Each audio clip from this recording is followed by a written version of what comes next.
Alors tout de suite, c'est l'actu de la scène, rencontre avec des artistes qui font l'actualité des scènes montréalaises. Maude, avec nous aujourd'hui. Eh bien, deux auteurs assez singuliers. Et oui, Jérémy, aujourd'hui, l'un est auteur des mots, écrivain de plus de 45 ouvrages, poète, dramaturge. Quand il ne dort pas, il est aussi comédien et metteur en scène. Et aux côtés de Caroline Guyot, durant les 2 prochaines semaines, il est l'auteur du texte et le co-auteur de la mise en scène d'Edgar Payette, en ce moment même à la Maison Théâtre. Rien de moins, Simon Boulris est avec nous aujourd'hui. Bonjour Simon. Bonjour Maude. C'est un plaisir de te recevoir. Et à tes côtés, mais pour un tout autre projet, parce qu'il est comédien, acteur, interprète, marionnettiste, il devient l'auteur. Auteur du corps, auteur du jeu, auteur de ses mouvements et des objets autour de lui dans la pièce au succès retentissant Macbeth muet de la compagnie La Fille du Laitier. Le comédien Jérémy Francoeur porte l'humour, teinte de son interprétation muette et de son énergie indomptable, l'adaptation de la tragédie shakespearienne Macbeth, et il nous fait le plaisir d'être avec nous aujourd'hui. Bonjour Jérémy. Bonjour. Ça te va cette notion de auteur pour toi? Ah, ça va, ça va. Ouais. Au début, j'étais un peu sceptique. Ouais, j'ai vu les yeux. Tu m'as convaincu. On a le droit aujourd'hui de dire que vous êtes les auteurs de vos partitions physiques. Alors d'un côté, avec Simon, Edgar Payette, originalement un roman jeunesse qui a reçu en 2014 le prix Jeunesse des libraires du Québec.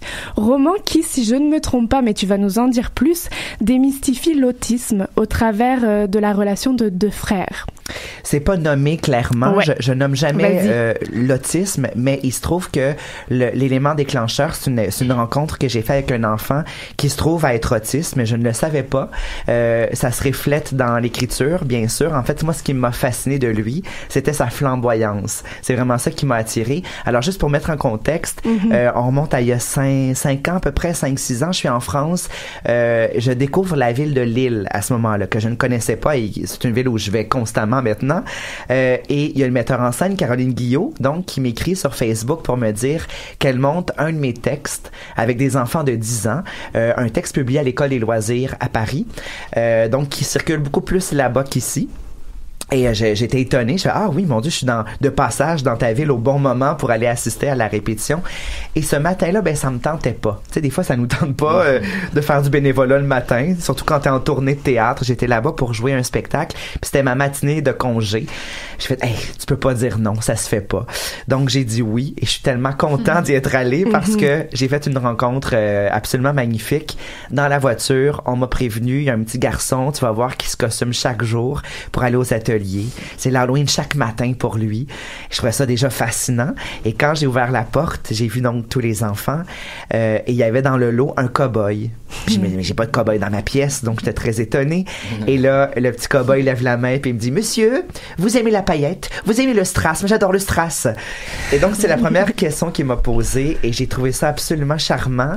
Donc, déjà, j'ai été fasciné par sa dégaine, par sa poésie.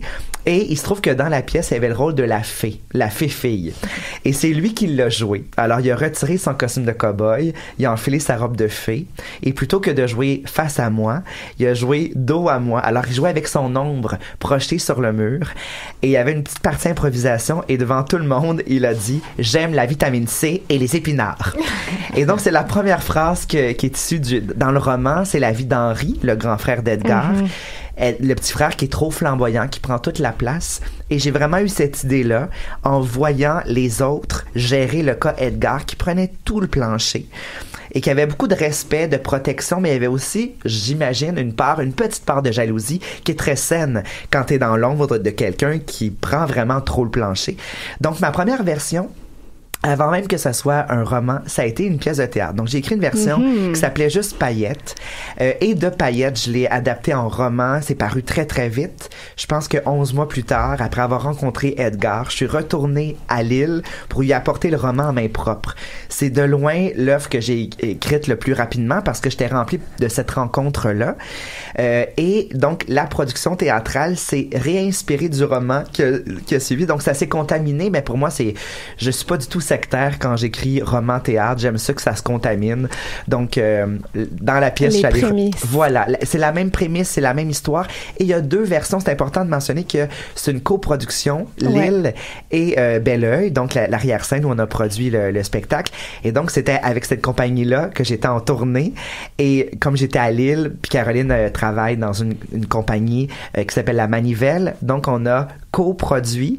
Et on a 3 acteurs dans chaque pays. En fait, un acteur belge, 2 Français d'un côté et 3 acteurs québécois. Et c'est la même mise en scène. Alors, on s'est promené, Caroline et moi, dans les deux continents, les 2 pays, pour faire la mise en scène, des espèces de jeux d'aller-retour pour s'inspirer des 3 Français avec les 3 Québécois. Puis, donc, il y a eu un jeu de contamination sans qu'ils se voient. Et ça s'est bouclé, si on veut, avec une représentation très particulière où on a présenté les 2 versions, une à la suite de l'autre, à Lille. Donc le vrai Edgar, donc le show existe déjà. Edgar de Magondo. Oui, c'est ça. Le show existe d'abord en France et on l'a présenté surtout à Belleuil, à quelques petits endroits, mais c'est le début véritablement de la tournée cette année. Il commence à tourner pas mal et la Maison Théâtre, c'est 21 représentations en quelques jours à peine. Et juste pour vous dire, aujourd'hui, ils jouent 3 fois. C'est quand même pas mal, c'est costaud. Travail. J'allais dire, ils sont chanceux, c'est français, mais finalement, on est assez chanceux aussi de notre côté. Alors, c'est intéressant parce que de ce côté-ci, on a une adaptation roman jeunesse qui devient pièce de théâtre. Donc, on a compris qu'elle était également pièce de théâtre. Et de l'autre côté, Macbeth muet, également une adaptation, une version de Shakespeare. Mais alors là, qu'en est-il devenu par la compagnie La Fille du laitier? Que s'est-il passé? Quelles sont les prémices de cette adaptation? Puisque on se retrouve devant quelque chose de rocambolesque, décourté, défréné. Je te laisse la parole, Jérémy. C'est l'idée de création, en fait, de John Lackland Stewart et de Marie-Hélène Bélanger, qui sont 2 des directeurs de La Fille du laitier, de la compagnie qui produit le spectacle. Eux avaient l'idée de représenter vraiment leur Macbeth. Vraiment, pour eux, c'est quoi l'histoire de Macbeth? Donc, c'est vraiment une histoire de meurtre, une histoire de course vers le pouvoir, une espèce de truc mystique. Et eux, ils se sont dit que la meilleure façon de représenter tout ce grotesque-là et cette quête sanguignolante-là, ça serait d'aller avec des objets, parce que un objet, quand tu le tues, tu le tues pour vrai. Il est vraiment mort. Un acteur qui fait semblant de mourir, tu le revois se relever, puis à la fin, il salue. Ça manque un peu de réalisme. Mais là, on utilise des assiettes en carton, des petits copes en styromousse, on remplit ça de faux sang, puis on se les écrase un peu partout, tout ça. Donc là, on peut vraiment aller jusqu'au bout de ce truc-là d'armée sanguignolante, puis de bataille, puis aller vraiment dans cette espèce de truc-là qui est dégueulasse et sale que Macbeth est. Mais eux, c'était un peu ça leur idée au début. Et c'est parti d'une création environ de 20 minutes qu'on a faite il y a un peu plus que 3 ans maintenant à Ottawa. Puis à chaque fois, John Lackland, qui est le directeur, le metteur en scène, excuse, a cette manie-là de toujours retravailler. Donc, ça fait 3 ans et demi qu'on est à peu près sur le spectacle. Mais à chaque fois qu'on refait le spectacle, on rajoute quelque chose, on reprend des bouts, on rallonge. Donc là, on est rendu à peu près une version de 50-55 minutes quand on est parti d'une version d'à peu près 20-22 minutes. C'est une espèce de course folle aussi. Il y a au-dessus de 250 cues, je pense, de lumière puis de musique. C'est complètement fou. Le régisseur qui est avec nous, en fait, c'est John, qui a le chapeau de metteur en scène et de régisseur aussi. C'est vraiment le 3e acteur sur scène, parce que il est complètement avec nous. C'est vraiment une danse, une chorégraphie. Donc, nous, on n'est pas encore tannés de jouer ce spectacle-là après 3 ans, même si ça fait pratiquement 70 représentations qu'on fait un peu partout, tout le temps, un mois par-ci, un mois par-là. Parce qu'on le réinvente toujours. Et moi, je dis tout le temps aux gens, tu l'as vu il y a 2 ans, non, reviens le voir, parce que là, il y a 20 minutes de différent. Là. C'est tout le temps changé, c'est tout le temps renouveau. Puis... Et toi, tu te retrouves téléporté dans ce projet, acteur physique déjà de base. Comment s'est fait l'entrée dans ce projet qui est théâtre muet? Est-ce que c'était déjà tes capacités? Est-ce que tu c'est tu super. Avais ça? C'est toujours le fun d'arriver dans un nouveau projet puis de faire, OK, bon, là, je suis une toile vierge. Bon, c'est quoi les règles? Comment je peux jouer après dans ce carré de sable-là? C'est quoi tes barrières? C'est quoi tes limites? Puis là, de rentrer dans un projet complètement muet, c'est super parce que ça devient complètement une autre chorégraphie. T'as pas de texte à apprendre, tout ça. En fait, ta chorégraphie devient ton texte. Ton intention, le sous-texte devient tellement important parce qu'il y a 0 texte, fait que t'as pas le choix d'en avoir un. Puis ça donne des armes super intéressantes après quand tu retournes au texte, parce que là, tu te sens complètement attaché à ton sous-texte que t'as travaillé pendant 3 ans avec Macbeth muet. Donc, pour moi, ça a été vraiment un beau défi, puis ça a été tellement plaisant de plonger là-dedans. Ouais. On est dans 2 représentations, dernière représentation la semaine prochaine, parce que ce show a tourné déjà énormément et c'était pas prévu à la base autant de succès, il me semble. Non, c'était une grosse surprise et un gros succès. Ouais, ça a super bien été pour la compagnie. Ça a été vraiment par étapes en fait. C'est un spectacle qui a été assez facile à vendre pour eux, en fait. Ils étaient très surpris de ça. Des fois, tu as besoin de piocher un peu plus dur pour réussir à vendre le spectacle. Puis finalement, on s'est rendu que de fil en aiguille, on s'est fait inviter à certaines places, à d'autres choses, sans avoir besoin de faire plus que le spectacle en lui-même. Puis ça, on est très content de ça parce que ça facilite beaucoup la tâche. Théâtre d'objets d'un côté, théâtre muet pour toi, Macbeth, Jérémy. Monsieur M. Et Simon, je me tourne aussi vers toi puisque j'ai l'impression qu'il y a énormément de costumes dans Edgar Payette. Alors, est-ce qu'on peut avoir cette idée de la place du costume, chose qui est pas mal abandonnée sur nos scènes contemporaines? Absolument. Est-ce qu'on peut avoir un aperçu de ce travail de costume et pourquoi les costumes dans ta pièce? Alors, on a la chance d'avoir un costumier et scénographe. Alors, c'était la même personne qui a fait la scénographie et les costumes, c'est Patrice Charbonneau-Brunel.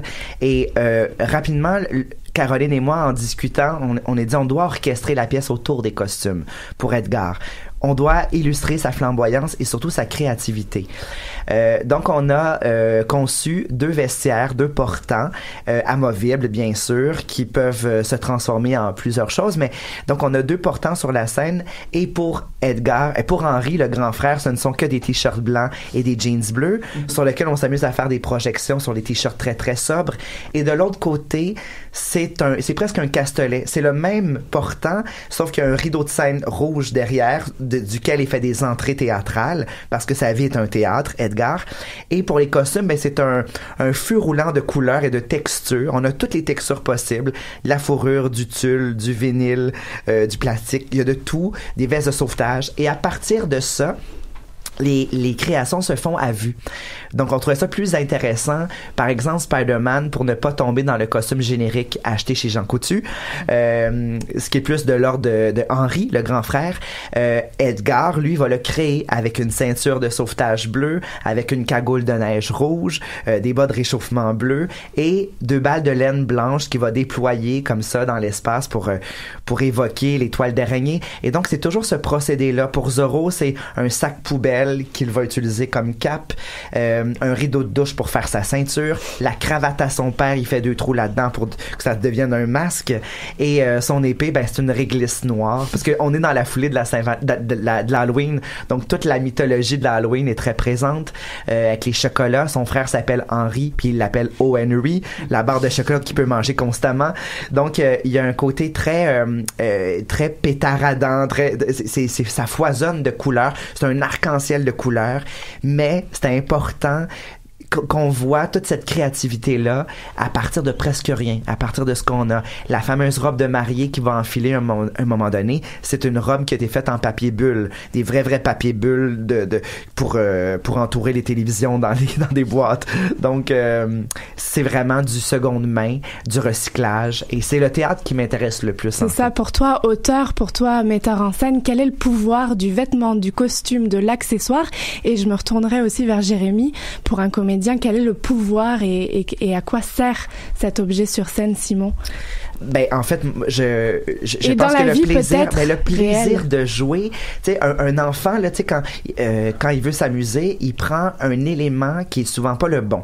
Tu sais, j'aime pas avoir un pistolet sur la scène, puis quand il se prend pour le cow-boy, au départ c'est un petit cow-boy, c'est un cintre. Il va prendre tout simplement le cintre dans sa penderie, et ça pour moi c'est le pouvoir d'évocation par excellence. Et quand on revient à la base du jeu, c'est ça. Tu prends avec les moyens du bord, et là on se rejoint beaucoup avec la marionnette, parce que la marionnette, marionnette, c'est donner vie à ce qu'on a. Le terrain de jeu, il est restreint, et plus le terrain de jeu est restreint, et plus la créativité peut avoir de l'ampleur. Donc, moi, c'est ce qui m'intéresse beaucoup, c'est avoir un matériel qui n'est pas infini, puis à partir de cette proposition réduite-là, comment la créativité peut jaillir. Et pour les enfants dans le monde réel, puisque c'est inspiré de faits réels, est-ce que c'est quelque chose qui peut aider, qui peut permettre quelque chose, qui a un pouvoir aussi dans le réel, les vêtements, et surtout dans... Pour l'expression de genre, évidemment, l'expression de genre, de pouvoir, tout en étant, peu importe ton orientation, peu importe ton identité sexuelle, de pouvoir enfiler une jaquette ou une robe.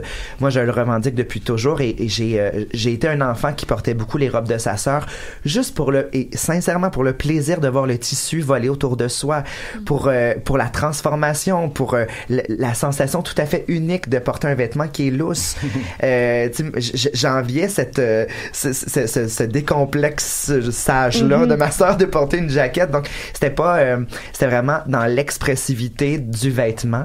Et je pense que l'enfant, quand il ne sent pas le regard de l'autre, il est très libre dans « je vais essayer ça, je vais mettre la robe de ma mère, je vais mettre le veston de mon père, puis je vais fabriquer quelque chose avec tout ça qui est tout simplement de l'ordre de l'expressivité et de la créativité, en fait. Et donc, on est, comme disait Sophie Labelle dans un des écrits, on est dans un travail autour du respect des différences et de briser les codes sociaux portés par les vêtements. Ça, je me le permets. C'est peut-être pas Sophie Labelle qui a dit ça, mais je le rajoute. Mais j'endosse et je nomme pas, tu sais, tout du long, je nomme pas la différence, mais on est bien conscient que il y a aussi un autre personnage qui s'appelle Vicky, qui fait de la boxe, c'est la reine du tir au poignet, en France, vous dites, mon Dieu, j'ai un blanc. Bras de fer, merci, parce que en France, on a gardé l'expression tir au poignet, mais on comprend bien parce qu'on le fait. Mais dans les deux versions, la version française et québécoise, on a changé des petites choses, surtout les bonbons, parce qu'on n'a pas les mêmes références pour des jujubes en France. Là, on dit des Haribo, qui pour moi ne veut rien dire, là, mais c'est une marque, ce que j'ai compris. Blasphème. Attention. Blasphème. J'ai blasphémé. Je vais me tourner vers Jérémy, puisque cette proposition est assez rocambolesque. Manipulateur, tu deviens manipulateur. Que deviens-tu, toi, ton ego, ton personnage?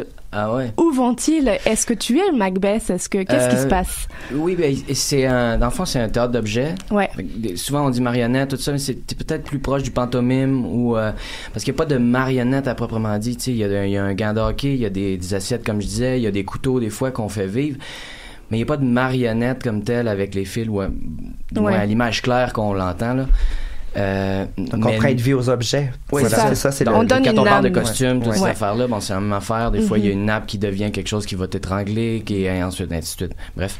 Mais c'est la même chose qu'avec le costume, dans le sens que quand tu prends vie. Mais moi, derrière ça, aussi, il y a certaines scènes, même si c'est muet, où est-ce que Clara et moi, qui est l'autre actrice, Clara Prévost, on joue, nous aussi. On a des scènes, nous, sans objet, bien que très peu, mais quand même. Donc, on disparaît pas totalement. Quand on manipule les objets, on devient l'objet, donc on donne toute notre attention à l'objet. Mais sinon, on s'efface pas. On reste là tout du long. On n'est pas une espèce de truc en latex noir, puis on essaye de s'effacer. Non, au contraire, on est en blanc. On a une espèce de tablier pour pas trop salir. Puis, on imagine dans cet enchevêtrement de manipulation, de présence cynique, on est dans des enjeux physiques et de présence qui sont hyper particulières dans ton travail de comédien. Est-ce que c'est le cas? Est-ce que ça nécessite une technique particulière? Je pense que ça nécessite une certaine écoute, mais John, le metteur en scène, est super efficace, super clair, puis c'est lui vraiment qui est là pour faire coller tous les morceaux ensemble. Puis si t'es là avec une certaine présence, avec une certaine écoute, une certaine dextérité, tout ça, mais que t'es sur tes marques, puis tu fais ce que le metteur en scène te dit, c'est pas si compliqué que ça. D'accord. Ça demande un peu de courage, mais... Une énorme partition à l'envers du décor. Oui, c'est vraiment une partition. C'est vraiment plus proche de la danse que du théâtre en termes de répétition. Et pourquoi on viendrait voir vos deux propositions, nous, spectateurs qui n'y connaissons absolument rien? Pourquoi on irait voir Edgar Payette? Pourquoi on irait voir Macbeth muet? Parce que c'est bon. Je dirais que, tu sais, oui, c'est une raison pour sortir ses enfants. Oui. Mais même au-delà de ça, mais je le dis toujours et je suis convaincu que Jérémy va être d'accord avec moi, du théâtre, du bon théâtre, que ce soit du théâtre pour enfants, du théâtre pour la jeunesse ou pour l'enfance et la jeunesse, c'est du théâtre, point. au même titre qu'un livre, moi j'aime ça dire c'est à partir de. Il se trouve que c'est une pièce qui est à partir de 7 ans. Ça tombe bien. Vous avez tous autour de la table plus de 7 ans. Tout le monde peut y trouver son compte.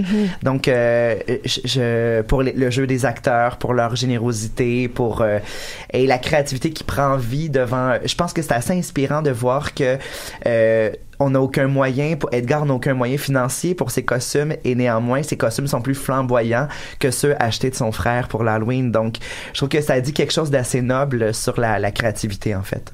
Est-ce que ça inspire des futurs ouvrages en écriture ou est-ce qu'on part dans d'autres ouvrages pour le futur de Simon Boulris? Pour moi, pour la suite, oh mon Dieu, j'écris tout le temps 18 affaires en même temps. Disons que moi qui est beaucoup dans la création de l'écriture, faire de la mise en scène, ça me repose un peu. Donc ça m'a fait du bien. Je suis retourné, j'ai remis la main là-dedans récemment parce que pour la run, je voulais revoir on en était où dans la tournée. Ça fait du bien d'alterner l'écriture mais bon, je sais bien que je vais taper mon 50 livres bientôt là sans doute parce que je vais demeurer effervescent à ma façon. Moi aussi, j'ai un petit côté Edgar, j'ai une flamboyance dans la prolificité. Ouais, voilà. On continuera de te recevoir avec plaisir. Merci. Simon. Et alors Macbeth Muet, 2 dernières dates comme je le disais tout à l'heure. Oui. Pourquoi on viendrait voir pour l'humour, pour le pour l'histoire certainement, revisiter d'une façon complètement flamboyante puis inattendue, et parce que je dirais comme Simon aussi, simplement parce que c'est bon et c'est une offre théâtrale qu'on n'a pas beaucoup la chance de voir à Montréal en fait ou nulle part ailleurs, donc c'est juste pour voir une expérience un peu différente. Ouais.